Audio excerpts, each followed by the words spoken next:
Hello guys, welcome to back my new blog. और आप देख सकते हैं यह है अमृत भारत एक्सप्रेस ट्रेन और यह है अंदर से नज़ारे जो कि एक मिडिल क्लास के लिए बहुत बढ़िया ट्रेन ओपनिंग किया गया है पीएम मोदी की तरफ से। और ये हम लोगों ने किया अपना सेटअप और यह है हमारा एलईडी टीवी जो कि आप देख ही सकते हैं। ये से आज मुझे ओपन एंड देख करना है।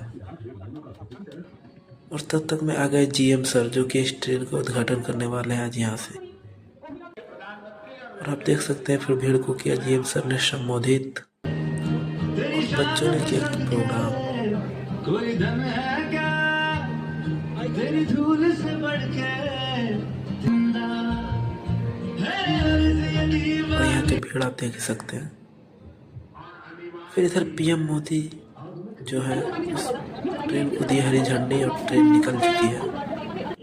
और आप देख सकते हैं मैं आपके सामने ट्रेन को जाते ही आज के वीडियो है। तो दोस्तों बाय बाय।